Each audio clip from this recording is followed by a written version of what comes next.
Welcome back to the third part in this series on AAU powerlifting rules.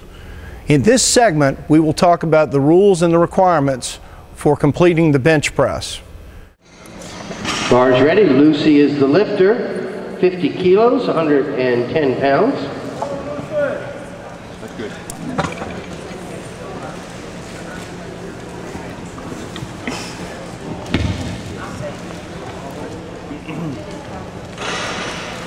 Start. Press. Push, push, push, push, push. Wrap. And 3 white lights for your effort there. Wasn't that a great bench press? What we've just seen is a good bench press. We've watched the complete bench press from the time the bar was cold, loaded for the lifter, till they came to the bench, they sat down, they positioned themselves, they laid down with their head facing the referee. They lifted the bar off, they received the start command, they brought the bar down to their chest, they pressed it up after they received the press command, and then they waited until the referee gave them the rack command. As you can see from this video, there are 3 commands in the bench press as opposed to only 2 for the squat. After receiving the bar is ready from the announcer, the lifter will approach the bench and position themselves flat on their back on the bench with their head towards the chief referee and ensure the following to receive the start command. Their heels must be in contact with the floor or blocks. They can use blocks or plates under the feet, but if they do, the feet must be completely on top of the blocks or the plates. Their thumbs must be wrapped around the bar. There is no more thumbless grip. Their hands must be on or inside the notches on the bar. They cannot be further apart than 81 centimeters. Their back, head, and buttocks must stay in contact with the bench during the entire lift. The lifter can receive assistance lifting the bar off from either a coach, another lifter, or a spotter. But if they do, that person assisting them must move immediately out of the chief referee's field of vision. And remember, there is no coaching allowed on the platform. Once the bar is out of the rack and held at arm's length with the arms locked and the bar motionless, the chief referee will give the verbal start command. The lifter will lower the bar in one motion to the chest, touch the chest, and the bar must remain motionless. Once that happens, the chief referee will give the verbal press command. At that time, the lifter will lift the bar to full arm extension, locking out the elbows. There must be no downward motion.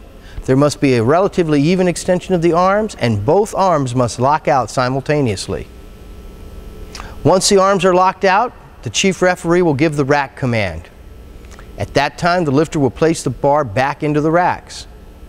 After receiving the rack command, once the lifter starts to move the bar back to the racks, the spotters can assist placing the bar into the cradles. As in the squat, the lifter must exit the platform within 30 seconds. What I'm going to talk about now are some of the things that can get you disqualified for the bench press. As in all 3 of our lifts, failure to follow the commands can get you disqualified. As this lifter right here is showing, lifting his head off of the bench and lifting his buttocks off of the bench, this is a change in the position of the lifter, and as such is a cause for disqualification on the bench press. What we see here is this lifter moving his feet more than the width of the foot to the left or the right, lifting up his heels, and he's also showing us some backward and forward foot movement greater than half the length of the foot. These are all reasons for disqualification. As we continue with the reasons for disqualification, notice how this lifter, after receiving the press command, slides his hands out open on the bar. This lifter has received the press command and has sunk the bar into his chest after the press command. And before he received the press command, did you notice how he bounced the bar off of his chest? Both of those are reasons to get disqualified. This is an example of a lifter having excessive uneven extension of his arms during the lift and failing to lock out the elbows at the same time at the end of the lift. These are both reasons for disqualification.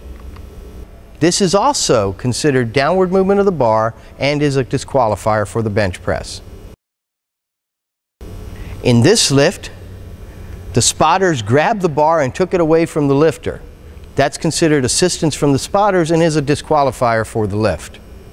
This lifter slid his feet in and grabbed the bench with his feet after the command was given, and as a result, he's disqualified from this lift.